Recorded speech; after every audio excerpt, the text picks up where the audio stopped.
Hey everyone, welcome to my channel fiction addiction. चलिए तो अपने ब्यूटीफुल नावल को शुरू करते हैं जिसका नाम है roses of snow. Last episode हमने छोड़ा था जब सान और ईबो अपने उस ब्यूटीफुल पेंट हाउस में कुछ रोमांटिक और प्रीशियस टाइम एक दूसरे के साथ स्पेंड करने आते हैं और दोनों उस समंदर के अंदर एक दूसरे के आमने सामने थे। अब उसके आगे जैसे ही ईबो ने यह कहा कि वो डर जाता है, सान ने सिर्फ एक ही सवाल पूछा था, क्यों? पर ईबो इस चीज़ का भी जवाब दे नहीं पा रहा था। शायद वो खुद के इमोशंस के साथ अभी भी जूझ रहा था या खुद से ही उलझ रहा था सही शब्द को तलाशने के लिए। खैर, सान ने ईबो के हाथों में अपना हाथ दिया और उसे लगभग स्क्वीज करते हुए कहा, आप मुझसे कुछ भी कह सकते हैं गा, आप जानते हैं ना, मैं यहाँ हूँ आपके लिए, अभी हूँ, था और हमेशा। ये कहते कहते सान रुक गया। ईबो ने अपनी आंखों को उठाकर सान की आंखों की तरफ देखा। कुछ देर के लिए दोनों एक दूसरे को ऐसे ही देखते रहते हैं, उस अजीब सी साइलेंस के अंदर, उन लहरों की आवाज़ों के अंदर, उन समंदर की ठंडी ठंडी हवाओं के अंदर जिनके अंदर नमक का स्वाद था। शायद सान और ईबो के लफ्ज़ों में भी कुछ नमक घुल गया था क्योंकि मिठास धीमे धीमे कम हो रही थी। ईबो ने सान की तरफ अपना एक और कदम आगे बढ़ाया और उसे लगभग अपनी बाहों में कैच कर लिया। दोनों एक दूसरे की हैवी ब्रीदिंग को महसूस कर सकते थे, लेकिन अभी इमोशंस का बहाव ज़्यादा था। ईबो ने कहा, मुझे डर लगता है तुम्हें खोने का। सान शॉक हो गया था क्योंकि ये डर तो उसका है, बचपन से लेके अब तक यही तो उसका सबसे ज़्यादा डर है, ईबो को खोने का। और जब से उन दोनों का ये रिश्ता इस तरीके से बंधा है तब तो ये डर और ज़्यादा हर दिन बीतते सेकंड के साथ बढ़ता है। सान शांत हो गया और वो बस ईबो के आगे कहने का इंतज़ार करने लगा। ईबो ने सान को और टाइटली होल्ड करते हुए कहा, तुम्हें नहीं पता, शायद किसी को भी नहीं पता, या फिर मुझे ही नहीं पता, पर आई एम लोनली सान। मैं बहुत लंबे वक्त से बहुत अकेला हूँ, बहुत ज़्यादा। मुझे नहीं पता, आई डोंट नो मैं कैसे शेयर करूँ, पर कुछ है मेरे अंदर, कुछ खाली सा, कुछ गहरा सा, एक अंधेरे जैसा जो सिर्फ अंधेरा है, शांत है, जहाँ आवाज़ें गूंजती हैं, शायद मेरी खुद की या मेरी सोच की या मुझ जैसे ही किसी एक इंसान की जो मेरे अंदर है, पर वो जगह सिर्फ उसकी है। वहाँ मैं तक नहीं पहुँच पाता।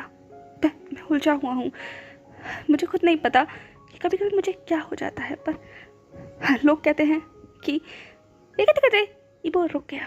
सान भी ईबो को बस देख रहा था। ये फर्स्ट टाइम था जब सान ने ईबो की आंखों में ऐसे इमोशंस देखे थे, कुछ ऐसे इमोशंस जो आज से पहले सान के लिए बहुत फॉरेन थे। यूँ कहो, सान जानता था इन इमोशंस को क्योंकि उन्होंने ईबो को देखा है। कभी कभी ये वैसे इमोशंस थे जैसे सान ने फोटोग्राफ्स के अंदर देखे थे, वही फोटोग्राफ्स जिसमें सान पूरी फैमिली के साथ था और ईबो सिर्फ एक कोने में खड़ा होकर वो सारी पिक्चर को देख रहा था। ये शायद वही इमोशंस थे जो आज ईबो की आंखों में सान अपने आमने सामने देख सकता है। सान जानता था ईबो अभी भी शायद खुद से लड़ रहा है, खुद को मनाने की कोशिश कर रहा है, इसीलिए सान सिर्फ उसे सपोर्ट करने के लिए वहाँ शांत था, सिर्फ शांत ईबो को सुनने के लिए, क्योंकि आज उसे कुछ नहीं कहना, आज उसे ईबो से सुनना है वो सब कुछ जो ईबो अपने अंदर हमेशा दबा कर रखता है, या यूँ कहो वो चीज़ जो हमेशा ईबो अपने अंदर छिपा कर रखता है। ईबो ने सान को बहुत लंबे वक्त तक ऐसे ही देखा, बहुत देर तक सान सिर्फ शांत था और वो बस ईबो का इंतजार कर रहा था। वो लोग उस समंदर के बिल्कुल बीचों बीच खड़े हुए थे, पानी के अंदर। हाँ, वो पानी ठंडा था लेकिन सुकून पहुंचा रहा था, पर शायद सुकून और ज़्यादा चाहिए था दोनों को एक दूसरे की एम्ब्रेस का। इसीलिए सान ने ईबो का हाथ पकड़ा और उसे उस समंदर से खींचता हुआ वो बाहर ले आया था। ईबो भी उसके साथ चल रहा था, बस सिर्फ उसके पीछे। कुछ देर के लिए दोनों आगे आते हैं और ठंडी सी रेत पर जो भीगी हुई थी, जिसमें नमी थी, वहाँ बैठ जाते हैं। उसके बाद सान ने अपना सर ईबो के कंधे पर रख लिया था और उसका हाथ बहुत टाइटली होल्ड कर लिया था। कुछ देर के लिए दोनों बस सामने देखते रहते हैं उस समंदर की तरफ जिस पर अभी भी वो खूबसूरत सा चांद चमक रहा था और वहीं जुगनू जैसी रेत वहाँ उस सराहे पर थी। कुछ देर की शांति के बाद फाइनली ईबो ने सान के हाथों पर सर्कल्स ड्रॉ करते हुए कहा, तुम्हें पता है, बचपन से मेरे पास सब कुछ था, एवरीथिंग, ईच एंड एवरीथिंग जो हर एक का सपना हो सकती थी वो मेरे पास थी, पर कुछ था सान जो नहीं था।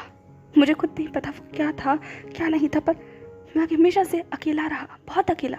कभी मेरे बहुत फ्रेंड्स नहीं बने, या यूँ कहो मुझे आता ही नहीं था। मैंने कोशिश की, प्री स्कूल में, फिर स्कूल में, बहुत बार, यहाँ तक कि मेरे डेस्कमेट के साथ भी मैंने बात करने की कोशिश की, पर मैं कभी कंफर्टेबल नहीं हो पाया। शायद मैं ऐसा ही था बचपन से।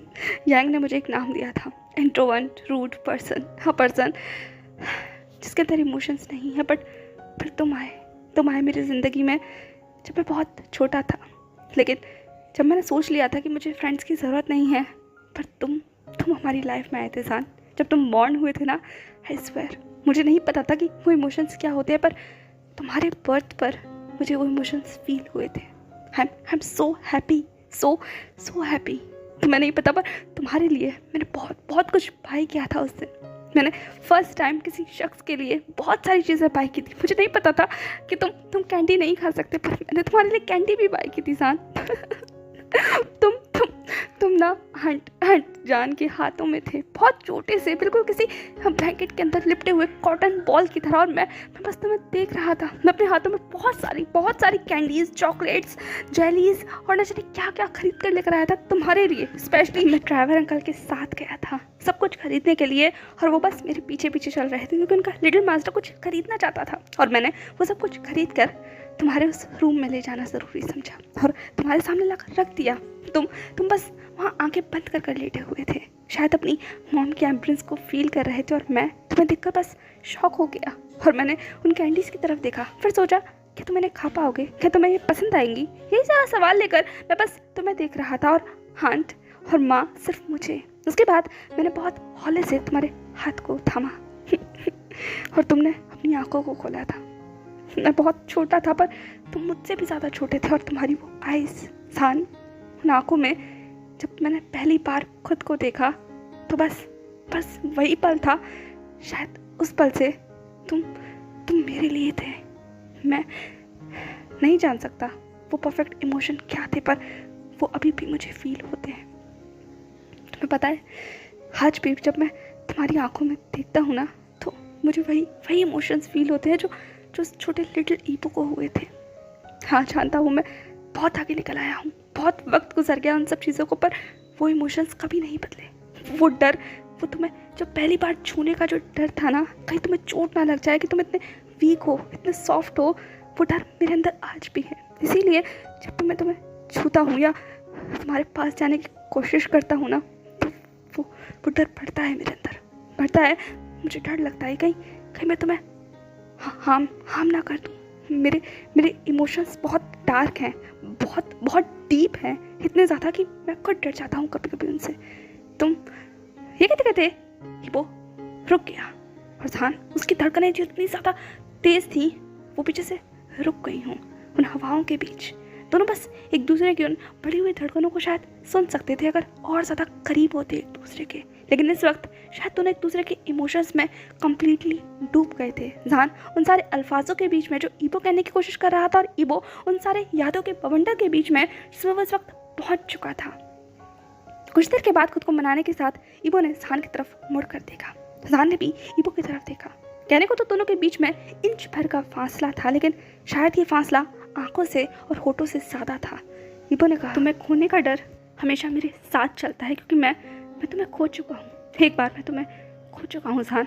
उस दिन मैंने सिर्फ तुम्हें नहीं खोया था, उस वक्त शायद मैंने खुद को, उस छोटी सी खुशी को खो दिया था जो मेरी ज़िंदगी में आई थी तुम्हारे आने से। लेकिन डैड और मॉम ने फैसला कर लिया कि वो मुझे स्टेट भेजना चाहते हैं बिना मुझसे पूछे हुए। और मैंने कुछ नहीं कहा, क्योंकि मैं कुछ कह ही नहीं पाया।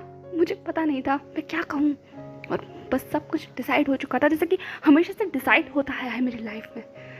हमेशा से, बचपन से लेके अब तक सब कुछ प्री प्लान होता था मेरे लिए। फिर वो चाहे मेरा स्कूल हो, मेरी ज्योमेट्री बॉक्स हो, मेरी बुक हो, मेरी हॉबी हो, मेरा स्पोर्ट हो, एवरीथिंग वाज प्री प्लान्ड। बस एक तुम थे जो मेरी लाइफ में प्री प्लान्ड नहीं थे, क्योंकि तुम बस आ गए थे। और मैं तुम्हारे लिए स्पेशल बनना चाहता था, क्योंकि तुम मेरे लिए स्पेशल थे। बट ये सब कुछ नहीं हो पाया। तुम्हारे 5th बर्थडे पर जब मुझे ये न्यूज़ मिली थी कि मुझे जाना होगा, मुझे बहुत दर्द हुआ था जान। I feel lost, so lost. इसीलिए तुम्हें याद है, तुम्हें मैंने बाय तक नहीं कहा था जब मैं जा रहा था। खैर, फिर मैं एक ऐसी जगह गया जो मेरे लिए कम्प्लीटली न्यू थी। वहाँ मैंने बहुत कुछ सीखा, फ्रेंड्स बनाए जिसमें यांग था। यांग ही सो स्पेशल। तुम्हें पता है वहाँ मैं बिल्कुल किसी शैल बंद इंसान की तरह था। कभी किसी से बात नहीं करना, सिर्फ अपने से मतलब रखना, अपने रूम में जाना, बिल्कुल किसी रोबोट की तरह काम करना। कोई इमोशंस नहीं थे मेरे अंदर। बट यांग था, वो हमेशा मेरे पीछे लगा रहता था, मुझसे बात करना, मुझसे चिढ़ाना, मुझे इंसानों जैसा फील कराना, ये यांग कर सकता था। और वो हमेशा करता है। आज भी जब मैं कहीं अटक जाता हूँ ना, तो वो एक शख्स है जो मुझे बाहर निकाल कर लाता है, मुझे बताता है कि क्या सही है और क्या गलत। वो सच में मेरा सिर्फ फ्रेंड नहीं है। तुम्हारे बाद कोई एक शख्स जो मेरे लिए इम्पॉर्टेंट है, जो वैल्यू करता है, वो यांग है। वो सच में है। ये कहते कहते इबो ने जहान को देखा। जहान ने कहा वो है, वो सच में स्पेशल हैगा। I can feel it. इबो ने कहा पर फिर पता है एक दिन अचानक से मेरे पास एक कॉल जाता है। उस वक्त मेरा एग्ज़ाम था और मुझे कहा गया कि मैं चाइना वापस आ जाऊँ। एक बार फिर से मुझे ऑर्डर दे दिया गया था। मैंने खुद के अंदर से वो सारे इमोशंस को इरेज कर दिया था कम्प्लीटली। मैं फील कर चुका था, या मैं खुद को मना चुका था कि इस बार मैं जब तुमसे मिलूंगा ना, तो बिल्कुल तुम्हारे बिग ब्रदर की तरह बिहेव करूँगा, तुम्हारे एल्डर ब्रदर की तरह तुम्हें गाइड करूँगा, तुम्हें प्रोटेक्ट करूँगा। उन सारे इमोशंस को, वो जो कुछ अजीब फीलिंग्स थी मेरे अंदर जो आती थी, यू नो, मैं भी उस हार्मोन्स के साथ गुजर चुका हूँ जो तुम्हारे अंदर अभी हैं। माना हम दोनों के बीच में कुछ ज़्यादा फासला नहीं है, लेकिन 6 साल का फासला है। तो मैंने अपना अडल्टहुड जिया है तुमसे पहले, और मेरे अंदर इमोशंस थे, कुछ डिज़ायर्स भी थी जो मुझे डराती थी। इसीलिए मैंने सोच लिया था कि मैं उन सारी डिज़ायर्स को अपने अंदर से हटा दूंगा। इसीलिए मैं तुमसे ज़्यादा बात भी नहीं करता था। जब मॉम मुझे कॉल करती थी या वीडियो कॉल पर तुम्हारे बारे में बातें करती थी, तो मैं दिखाने की कोशिश करती थी या अपने मोमेंट्स शेयर करने की कोशिश करती थी। मैं बस भागता था, लेकिन मुझे नहीं पता था कि मेरी डेस्टिनी ऑलरेडी तय हो चुकी है। उस वक्त जब मैं यहाँ चाइना लौटा था, उस इरादे से जब मैं तुम्हारा सिर्फ भाई बनकर रहूँगा, डेस्टिनी ने मेरे साथ एक ऐसा गेम खेला कि मैं जान ने उन शब्दों को पूरा करते हुए कहा, आपको मेरा हस्बैंड बना दिया है ना। इबो ने कहा तुम बिलीव कर सकते हो क्या स्टेट रही होगी मेरी, मैं क्या सोच रहा हूँगा, नहीं पता मुझे नहीं पता। और मैं शायद अल्फाज भी ना दे पाऊँ, पर वो कुछ ऐसी फीलिंग थी जो एक बर्डन की तरह थी मेरे ऊपर। जान को कुछ बुरा लगा, हाँ ये शब्द बुरा लगा, लेकिन इबो के अल्फाज अभी पूरे नहीं हुए थे। इबो ने जान का हाथ बहुत टाइटली होल्ड करते हुए कहा, वो बर्डन था तुम्हें प्रोटेक्ट करने का। जान ने कहा आप मुझे हमेशा प्रोटेक्ट करते हैं। जान ने कहा, तो इबो ने कहा नहीं, वो प्रोटेक्ट वर्ड से नहीं, किसी बाहर वाले से नहीं, वो प्रोटेक्ट करने का बर्डन था मुझे खुद को, मेरी इनर सेल्फ से तुमको प्रोटेक्ट करने का। जान, क्योंकि मेरी डिज़ायर्स, मेरी नीड, मेरा तुमको लेकर नज़रिया बहुत अलग था। मैं जानता था तुम जिस स्टेज पर हो, जो तुम्हारी एज है, वो बहुत प्योर है। तुम अभी भी बहुत प्योर हो। इसीलिए मैं बस खुद से तुम्हें प्रोटेक्ट करना चाहता था, और मैं बस एक बार फिर से तुम्हें उस रिश्ते में बांध कर आगे भागने लगा, बहुत दूर तुमसे भागने लगा। बस मैं तुमसे दूर जाना चाहता था, बहुत दूर, क्योंकि मैं जानता था ये जो रिश्ता है हमारा, यानी कि मेरा और तुम्हारा, ये सिर्फ कागज़ों का था। और एक दिन तुम मुझसे दूर चले जाओगे, तब तक ये के शब्द लड़खड़ा रहे थे। वो खुद भी बहुत ज़्यादा डूब गया था अपने फीलिंग्स के अंदर, जिन्हें वो जान के साथ शेयर कर रहा था। और जान की आंखों से आंसू निकल आए थे। वो फील भी नहीं कर पा रहा था कि वो के इमोशंस इस वक्त क्या होंगे, क्योंकि उसका इनर टर्माइल शायद अभी उसके लफ्ज़ों के थ्रू जो बाहर आ रहा था, वो जान के अंदर तक, बहुत अंदर तक जा रहा था। इबो ने कहा, मैं जानता हूँ मैं तुम्हें बहुत हर्ट किया है जान, बहुत ज़्यादा। तुम्हें रोते हुए देखा है मैंने, और वो आंसू मुझे भी बहुत तकलीफ़ पहुँचाते थे। आई एम सो सेल्फिश, है ना। मैं बहुत सेल्फिश था, जो मैं बस खुद के बारे में सोचता रहा। उस वक्त जब तुमने अपने मॉम डैड को खो दिया, उस वक्त तुम्हें ज़रूरत थी मेरी, तुम्हें ज़रूरत थी इमोशन सपोर्ट की। और मैं बस सेल्फिश की तरह भाग गया, दूर हो गया तुमसे, बिना इस बात की परवाह किए कि तुम्हें किस चीज़ की ज़रूरत है। मैं बस इस चीज़ से डर गया कि मैं तुम्हें हार्म कर दूँगा, तो मैंने तुम्हें वो नहीं दिया जिसकी तुम्हें सबसे ज़्यादा ज़रूरत थी जान। तुमने ठीक कहा कि मैटर नहीं करता कि मैं तुम्हारे लिए क्या करता उस वक्त, कि मैं तुम्हें कितना गिफ्ट देता, कितने क्लोथ्स देता, कितनी अच्छी एजुकेशन जाता, कितना तुम्हें फैसिलिटीज़ प्रोवाइड करता। इट्स नॉट मैटर, क्योंकि जो असल में मायने रखता है वो होता है इंसान का वहाँ होना जब तुम अकेले हो, बहुत अकेले, और कोई एक शख्स तुम्हारे बगल में आकर बैठे और तुम्हारा हाथ थाम कर, तुम्हारी आंखों में आंखें डालकर तुमसे कहे कि वो है तुम्हारे लिए, और मैं ये नहीं कर पाया। इस चीज़ का गिल्ट मेरे अंदर रहेगा, हमेशा रहेगा। वो कोना कभी खाली नहीं होगा जान। मैं तुम्हें देखता हूँ ना तो मुझे फील होता है कि मैंने उस वक्त तुम्हारे साथ बहुत गलत किया। I'm sorry, I'm so। कहते ईबो की आवाज़ बहुत काम करी थी और जान ने तुरंत ईबो को हक कर लिया, बहुत वार्मली, बहुत टाइटली, और बहुत बस पैशन के साथ जान ने ईबो को होल्ड कर लिया था। और ईबो ने भी जान को कम्प्लीटली होल्ड कर लिया अपनी एम्बुलेंस में। जो कुछ भी आज उसने कहा है वो उसके अंदर बहुत अंदर तक दबा हुआ था, और ये कहना उसके लिए आसान नहीं था, अपने आप को फेस करना आसान नहीं था। पर ईबो जिस चीज़ से भाग रहा था, आज उसने जान से वो सब कुछ कह दिया। ईबो ने जान के कानों में लगभग बताते हुए कहा, आई एम सॉरी जान, आई एम रियली सॉरी। मैं कभी भी तुम्हारे लिए एक परफेक्ट इंसान नहीं बन पाया, पर मैं पूरी कोशिश करूँगा। I try my best, I really try. मैं तुम्हें हर चीज़ देने की कोशिश करूँगा। इस बार कोई बाज़ार से खरीदी हुई या कोई ऐसी चीज़ नहीं दूँगा तुम्हें जो बिकती हो। इस बार मैं वो चीज़ तुम्हें देना चाहता हूँ जो सिर्फ तुम्हारी हो, वो इमोशंस, वो लव जो तुम डिज़र्व करते हो, वो हर एक चीज़ जो सिर्फ तुम्हारे लिए होनी चाहिए जान, वो मैं तुम्हें दूँगा।